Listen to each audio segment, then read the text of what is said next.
House will come to order.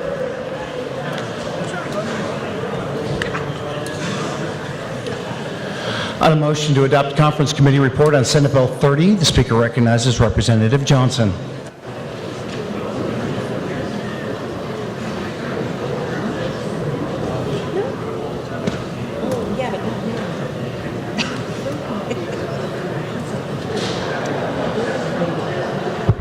Thank you, Mr. Speaker.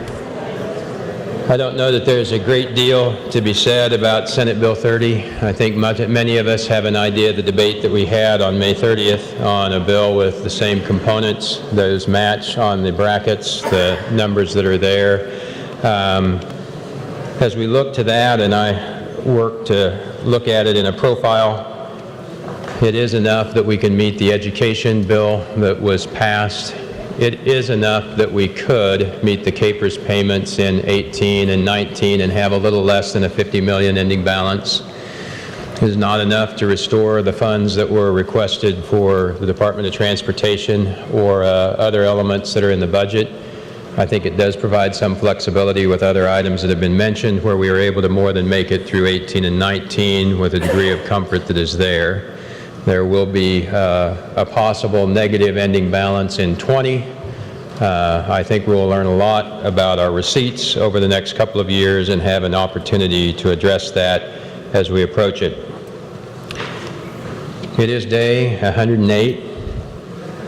I don't know with that date on the calendar that there are winners in a tax plan that is passed on day 108. But I think the time is coming close. I will be happy to stand for questions on the bill. You heard the motion. Discussion. Representative Sawyer.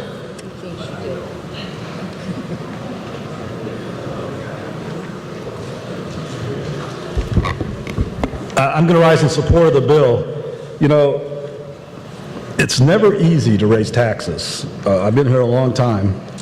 Yeah, it's a tough job. And the chair of the tax committee has a very tough job because that's just a tough thing to do, and it takes a lot of work, and it takes a lot of compromising and people being reasonable, and we've worked all session. We started at literally the first day of the session. The tax committee met, and we started discussing tax bills the very first day, the day we were sworn in, and it's taken a lot of work to get to where we're at today and going through a process of trying different things and seeing where we're at. And I know there's a lot of people in this body, when you finally come together with the plan, there's no perfect plan. There's always problems. I know a lot of people in my caucus wanted a lot more. I know that many of us, including myself, wanted a chance to debate the full repeal bill. But in the end, we work through the process and we come up with a compromise. When this voyage started, one of the first bills we kicked out of the committee was House Bill 2178. That bill, the bottom rate was 2.7%. And that's what I wanted.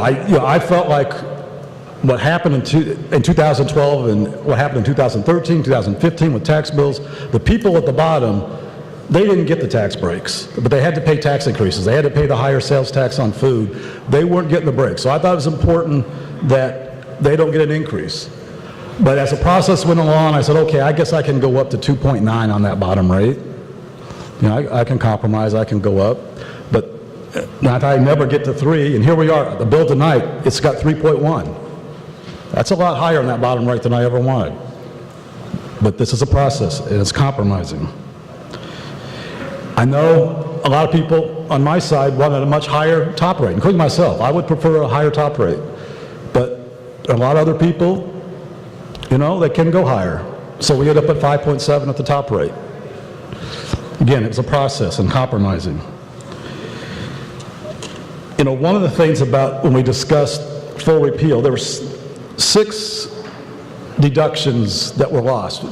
2012, the rates went down, but on the other side of that, there were 6 items that reduced taxes that were lost. So of those 6 items, you had the mortgage interest deduction, property taxes paid, the medical deduction, the child care credit, the food sales tax refund program, making it refundable, and the homestead for renters. Through this process, this compromise process, 4 of those 6 are being restored. Now that's coming a long ways.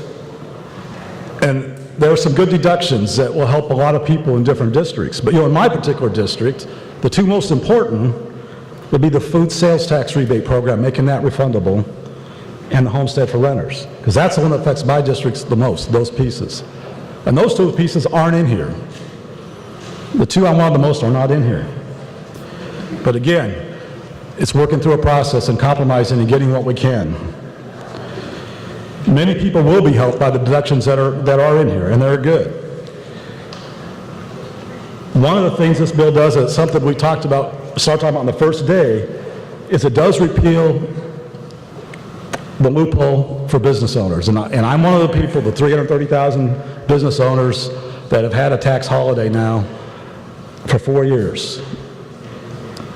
But it's not fair that people like myself don't pay income tax on the income we make. That's a change that has to be made. And our budget certainly can't sustain that. One of the good things, though, that comes about in this bill is that we're restoring the net operating losses. When businesses are struggling and they lose money, they lost the ability to make those deductions. That's 28% of businesses. We talk about the businesses that got the tax break. They're 28% that got hurt when they lost the ability to deduct net operating losses. This will restore that ability. Finally, I want to talk about what this tax increase does to typical families in Kansas. A family of 4 making $60,000. We passed this bill, they would pay $207.75 a year more in income taxes than they do today, but they'd still pay $348.75 less than they paid in 2012. So they're still paying significantly less than they did in 2012. But that's not the whole story. Remember, I said it's a family of 4. If they take advantage of the child care credit that is in this bill, all of a sudden that $207.75 increase changes to a tax cut. They'd actually pay $92.25 less after this bill's passed than they did this year because of that credit. You take a single mother with 2 kids making $25,000 a year. We pass this bill, her income taxes go up $43 a year, $43. But it's still $148 less than she was paying in 2012. And again, if she takes advantage of that child care credit, she actually pays $290.25 less in taxes this year than she'd be paid this year under the current year. So the bill would give her a net $290 tax cut because of that credit. I could use similar examples with people that have homes that lost the ability to itemize deductions because they lost the ability to deduct the property taxes they pay and the ability to deduct their mortgage interest. By restoring those, they all of a sudden get those deductions back, and it actually gives them a tax cut, and there's different scenarios there. So, yes, this is a tax increase, but for some people it will actually be a tax cut. But yes, we got to balance our budget. We've been out of balance for 4 years, and the hole keeps getting bigger and bigger. We've got to stop digging the hole. We've got to fund our schools. We've got to make Kansas operate well again. We've got to fix things. It's time. We went too far in 2012. We cut taxes too far, too fast. It's time for a reset. And I'd urge you, again, this bill's a compromise. This isn't the ideal. This isn't the bill I would have drawn up if I would have just had my way, if I could just say what we want to do. But through the process of 125 people and 40 in the Senate, we work through this and we come up with a compromise. And this is what we have today, and I'd urge you to support this bill. Representative Hawkins.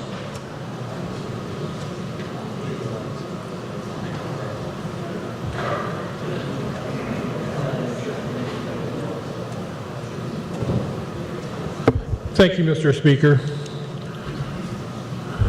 We spent a lot of time working together. We've seen a lot of people doing a lot of things this year trying to come up with solutions, and I think the one thing that every one of us can say is that we've tried to work towards solutions.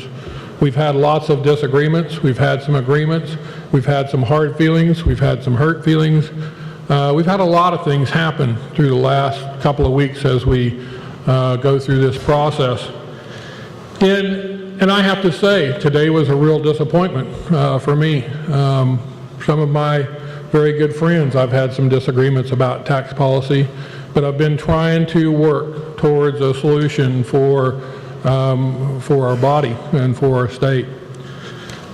Some of those have been very tense times, and I think for those who I've had disagreements with, I hope that we can all come together, and I think we will, that's for sure.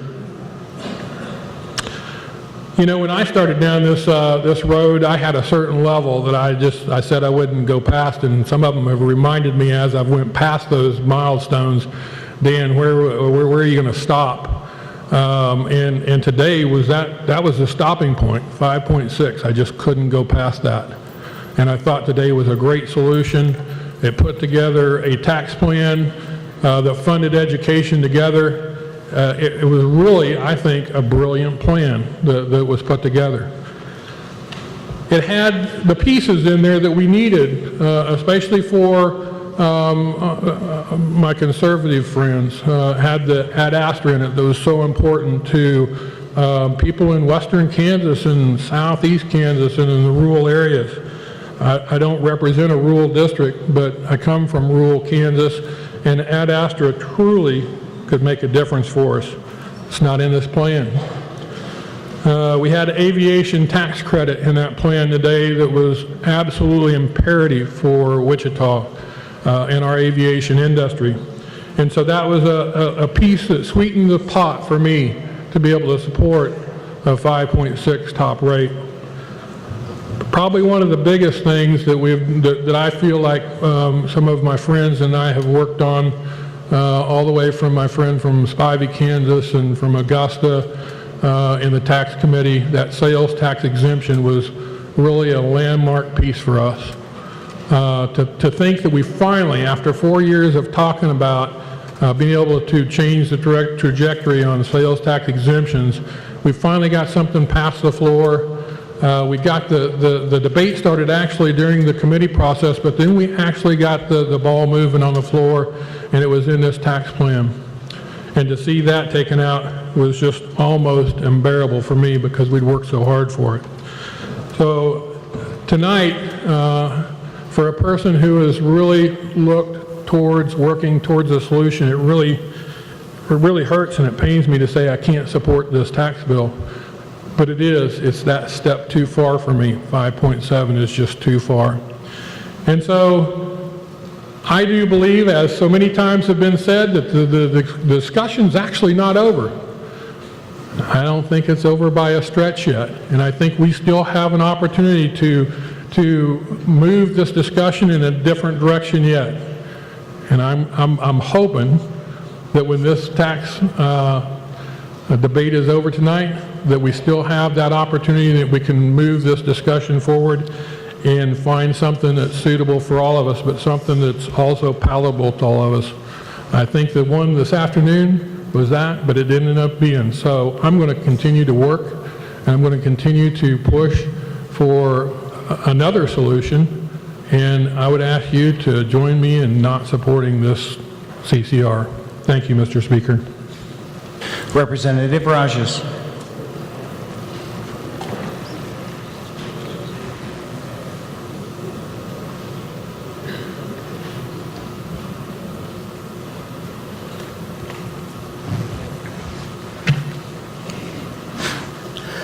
Thank you, Mr. Speaker. In the May 27th edition of the Wall Street Journal, an article in which many of you may have read was titled, "Rural America, the New Inner City." Now, I will tell you, when I saw that headline, I immediately discounted it, as I consider myself very rural and thought, no way, not in my area. But after taking time to digest it, in fact, it could be true. And you know, this article talked about a couple of communities right here in Kansas, Coffeyville and Independence. And over the time, we have heard those stories about the Amazon facility as well as the hospital, and as both those have closed. And over this session, many of us have come to this well to decry the need for supporting legislation that would be the golden ticket for prosperity in our state. Now, these stories aren't unique just to Kansas, but many states have been looking at and developing programs to help rural parts of their state. Our body has that plan, Ad Astra. It's been in, then out, then back in, and now out again. While this is the way the process works, we in the House want a strong rural Kansas, and a strong rural Kansas is a strong Kansas.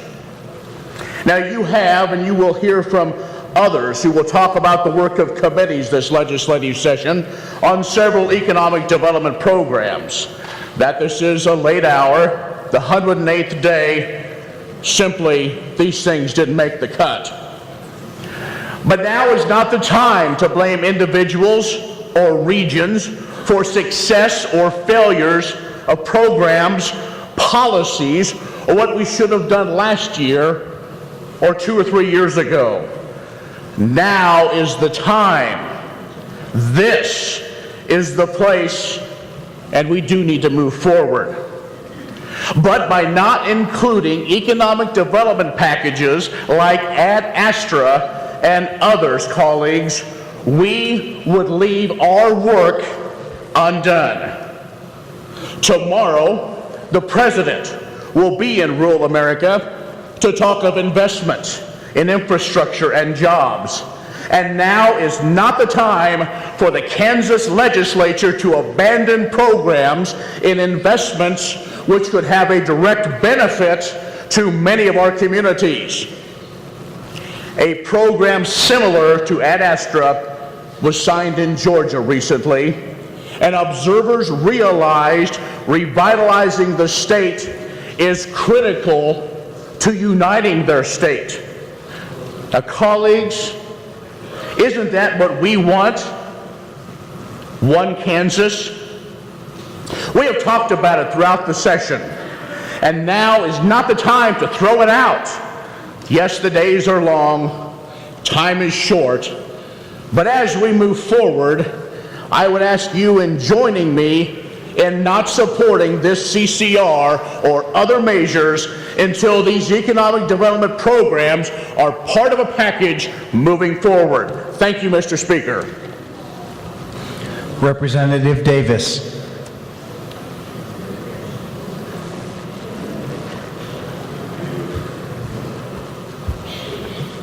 Thank you, Mr. Speaker Pro Tem.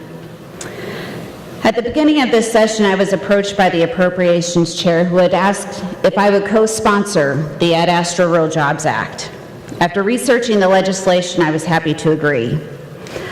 I'm no farmer, but I know this much. In order for a crop to grow, you need good seed, a favorable growing environment, and good fertilizer. Rural Kansas is brimming with great small businesses who would like to expand, and rural Kansans who have ideas of businesses they would like to start. This is the seed. Reasonable regulations provide the favorable growing environment. The one ingredient oftentimes missing is the capital for those seeds to grow. They need fertilizer. And Ad Astra is the mechanism to begin capital coming to Kansas. Without this capital, these seeds will continue to die.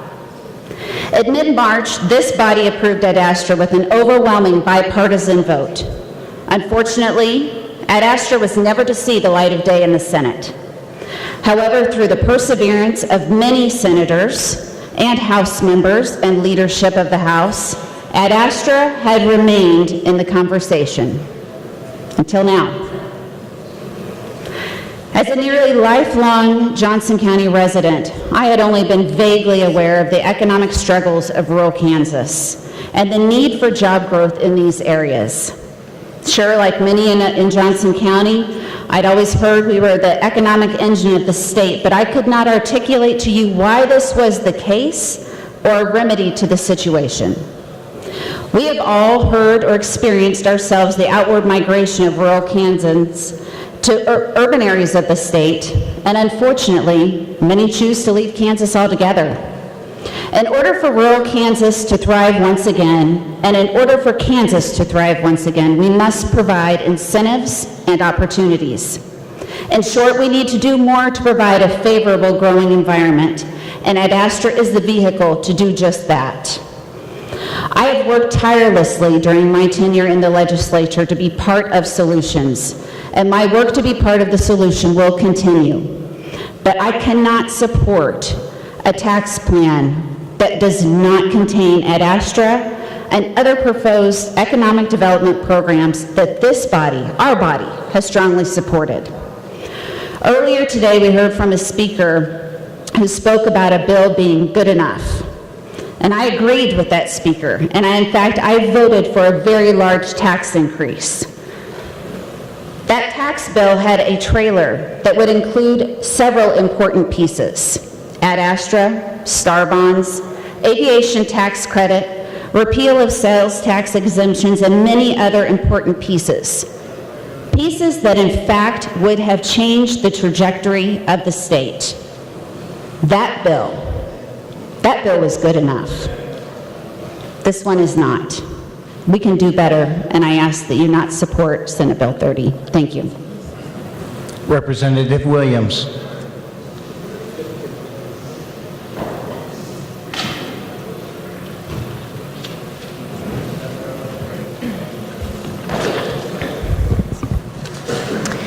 Today is June 5th. It's my daughter, Hallie, my youngest daughter's 12th birthday. And here we are. I would want nothing more than to head home tonight and have a solution. But $600 million is the average we will spend in increased taxes for the next 5 years with this bill without changing course. We get the LLC back on the tax roll, and I do support that because that broadens the base, lowers the rate. But what about other things, other ways to broaden the base, lower the rate? We had an opportunity this year, a unique opportunity, one in which past legislatures have just knocked at the door. They've had task force, they've looked at it, they've thought about it, they've talked about it. But it's been a long time since a legislature has actually been able to pass or move something forward. We've spent multiple hearings in tax committee talking about sales tax exemptions, and it was part of a plan today, and it is not part of this plan.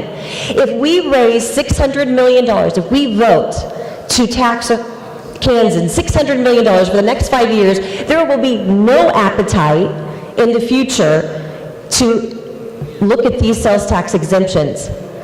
I ask you to hold back and to think about the long-term benefits of reducing disparity, keeping or creating a more even playing field. You will not get it perfect. It isn't. I'm not trying for perfection, but I'm trying to create more equality, more balance within certain industries, individuals. And when you have $6 billion of sales tax exemptions, and we can all agree that components are a vital part of our economy, and I'm not speaking to those, and we can't include some of those exemptions in a plan, especially when that plan exceeds $600 million a year, then I say it's short-sighted. Because I believe that Kansans actually want us to go after that. That's important. And we were there, and now we're stepping back off of that. So as much as I'd like to be home with my daughter that just turned 12, I'm not going to be. And I'd rather we get a plan that has long-term benefits, and right now we have an open door policy for exemptions. Why wouldn't I come and ask for an exemption? He's got it, she's got one. The door is open in tax committee. We need to start closing those doors. So I'm asking you to hold off your vote, wherever you may be, and wait until we have something that's more comprehensive, that broadens the base and lowers the rate. I will not be supporting this. Thank you. Representative Wavemaster.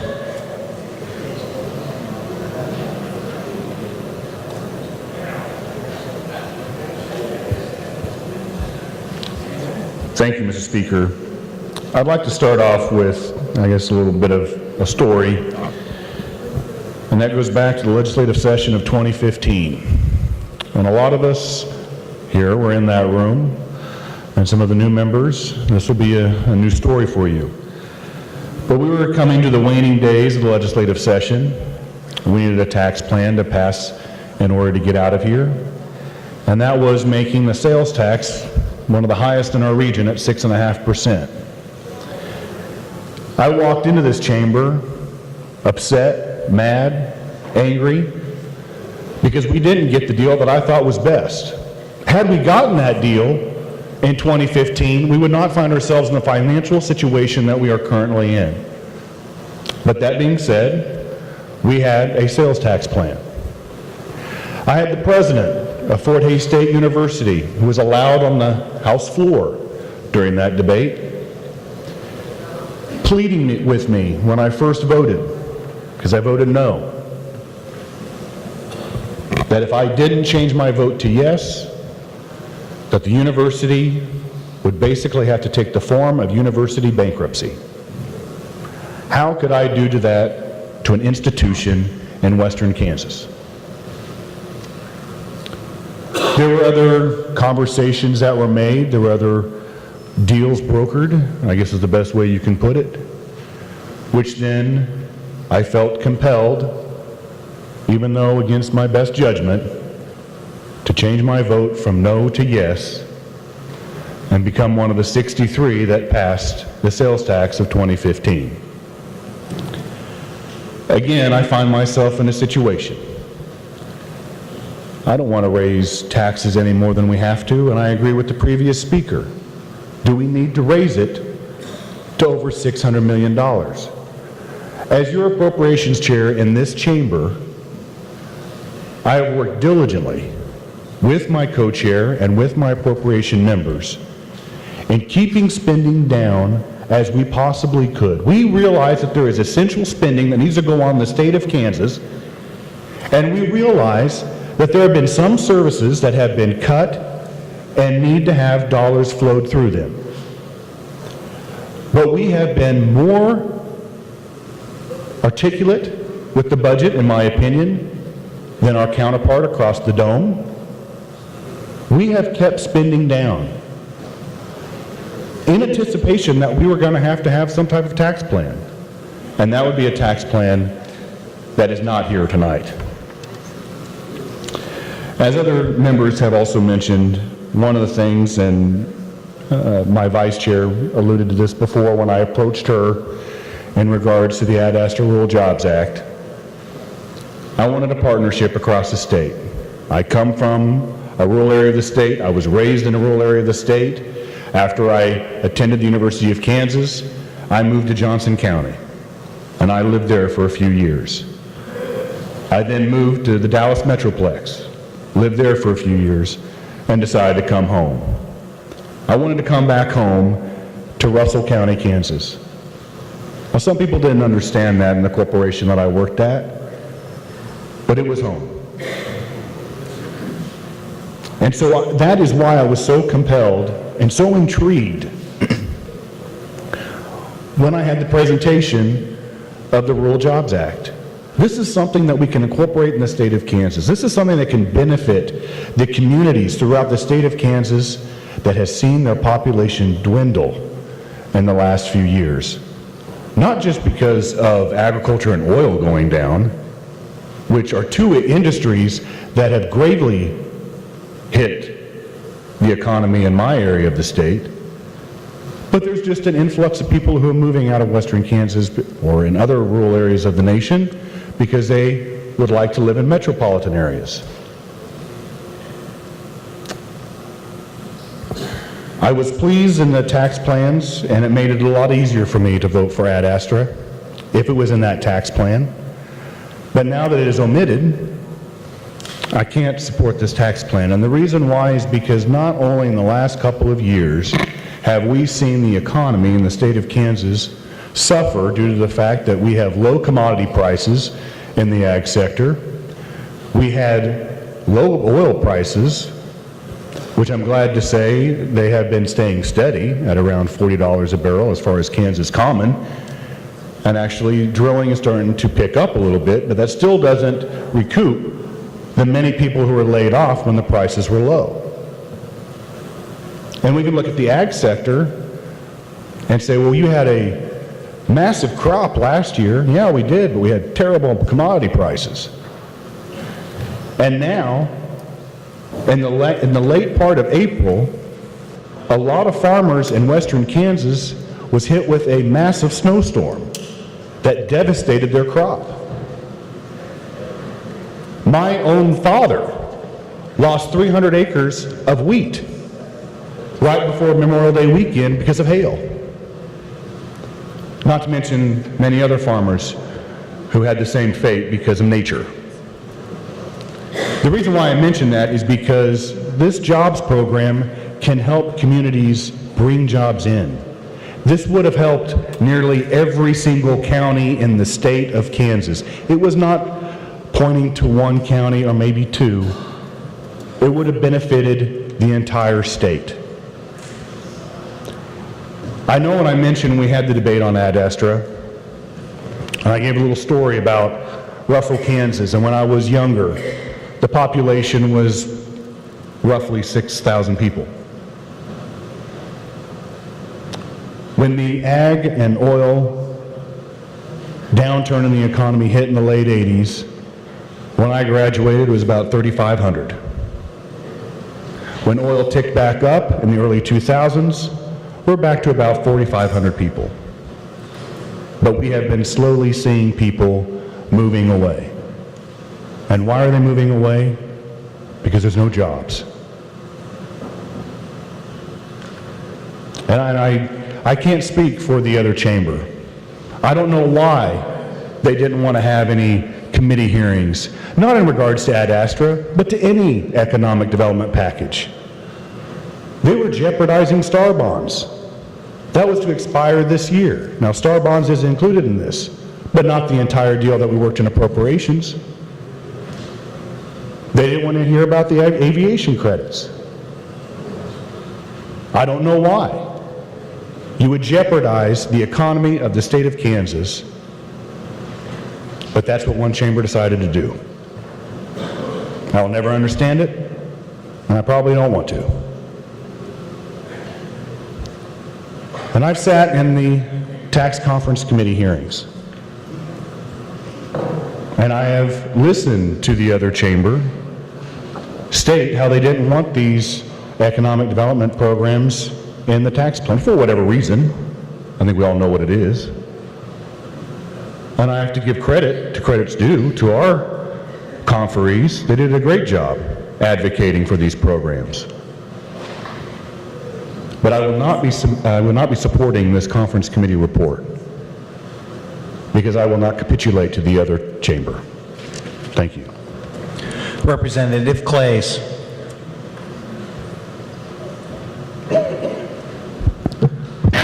Thank you, Mr. Speaker. I'm not going to talk to you about the tax portion of this. I think that you've made up your mind whether you support this and 0.1% here or 0.1% there. But what I do want to talk to you about is a plan that fixes the real structural imbalances within our state. We have a need, a desire to provide certain amenities throughout our state. And the way to structurally address that, to afford to provide those amenities, is to have the population in those areas to support the things that we want. We want good roads. Can we afford to pave them every 7 years in every portion of this state? And the answer is right now, no, we cannot. But the House has a plan. The House had a plan, and we passed each and every one of them from this chamber, and the Senate hasn't touched one of them. The tax plan is the vehicle to get those things done, whether it's the STAR bond plan to make our communities more attractive to those who would come home and live there, giving our children the opportunity to choose to raise their families here in Kansas as opposed to moving off to Texas where they can take a higher paying job. And if you don't believe that's the case, the numbers were just released. Those who are immigrants to Kansas take jobs that on average pay $47,000 a year. Those who leave jobs that pay $59,000 a year. That points to us shedding aviation sector jobs, which we are doing, 17% over the past 10 years, while other states are seeing theirs jump up 110%, just to the south of us, 90%. And they're doing it because they've decided that they're going to focus on growing jobs, growing communities, and making them attractive places to live. This tax plan does not do that. But the next one might, if we send a message to the Senate now that says that we are not willing to simply raise taxes and leave the building. But instead, we're going to do something about the real structural imbalance in this state, the real problem that we face, and that is that we simply cannot afford the amenities that we require throughout our state unless we bring the population in to support them. Thank you, Mr. Speaker. Representative Weber.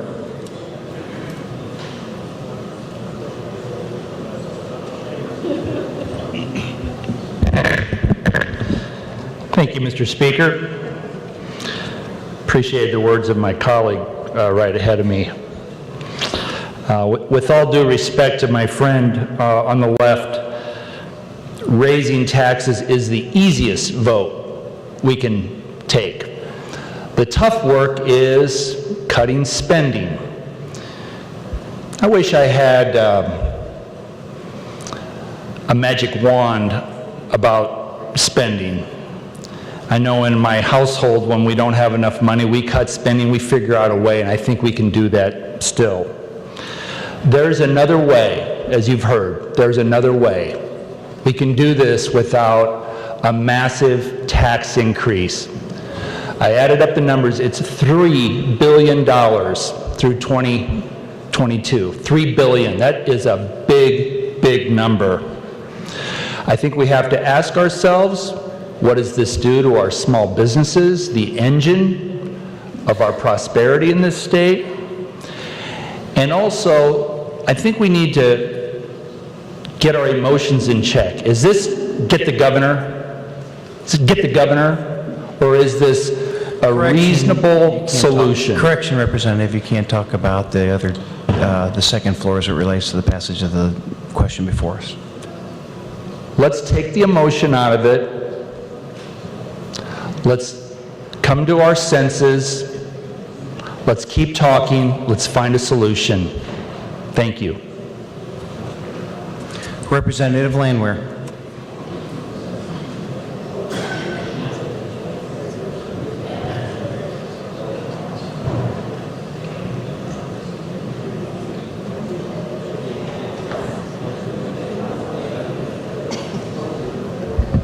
I'm not going to go into discussion over the whole tax policy. You've heard a lot of different stories. You've heard that discussion. One of the pieces that's missing, and I'm kind of surprised with my colleagues here on the left, especially from the Sedgwick County area, ignoring the aviation piece. People several years ago said Boeing couldn't leave. They're too big. Well, guess what? Boeing left. And people think that the only high-paying jobs in, with Boeing, et cetera, set in those offices? Well, no, they're not. Some of those were $30, $40, $50, $60, $70, $80 an hour jobs, depending upon how your overtime was structured, etc. Those were high-paying jobs. There's been a lot of work in the Wichita area with our NIAR project. Wichita State's wind tunnel was one of the largest wind tunnels to be used around not only the country but the world. And that's been expanded with the work that we do with NIAR, the work that we do with NASA. A lot of other corporations, again, around the world. We have one of the largest 3D printers. A few years ago, we had 30 Airbus engineers in Wichita. Now we have a little over 100. I think it's going to be pretty sad for this, not only this body, but I think for the Sedgwick County delegation to go home and say, No, we didn't care about those jobs in Wichita. We didn't care about building them. We didn't care about adding on to them. Economic growth was irrelevant. As I stated the other day when I talked to you, we have wages decreasing in Kansas. Wichita is losing those. Coming up in the elevator the other day, having a comment, we're having a conversation, and I mentioned it to a Democrat colleague, and he said, yeah, Wichita's been hit pretty hard. Yes, we have. And we're not recovering. And it's going to get worse for those businesses that can pick up and they can leave. Yeah, some of you might think it's pretty funny, and you think Wichita hasn't been, but you tell some of those families that were laid off and didn't have a job when Boeing picked up and left. I would ask that you oppose this and you send it back. Further discussion? Seeing none, Representative Johnson, you may close.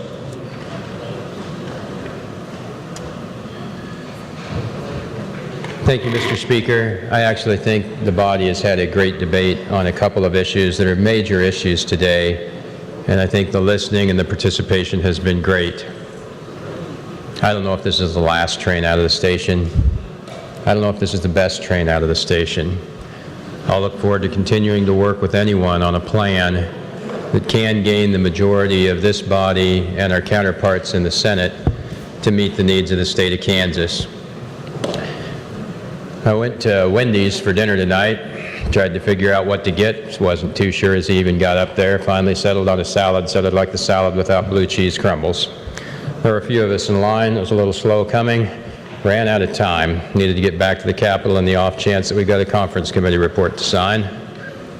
I kept the salad, I ate the blue cheese crumbles.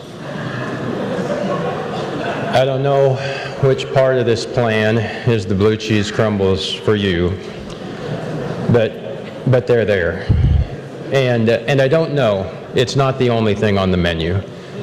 And we can choose to delay and go back and make another order. I know the decision is yours. I thank you for the chance to work with you, and I move that we adopt the conference committee report on Senate Bill 30. You heard the motion. This constitutes final action on Senate Bill 30. The clerk will open the roll, and you may record your vote.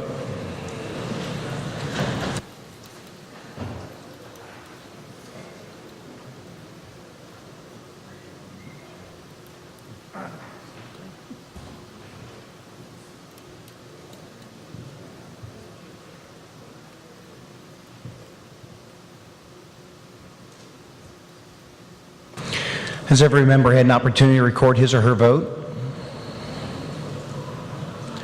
Clerk will close the roll.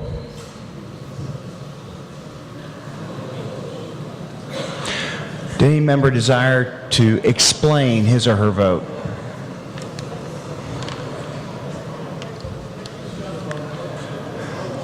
Did any member desire to change his or her vote? Call the House has been questioned. Seeing sufficient hands, call is on. Doorman will secure the doors. Members will be in their seats. Members present are required to vote. Representative Campbell votes aye.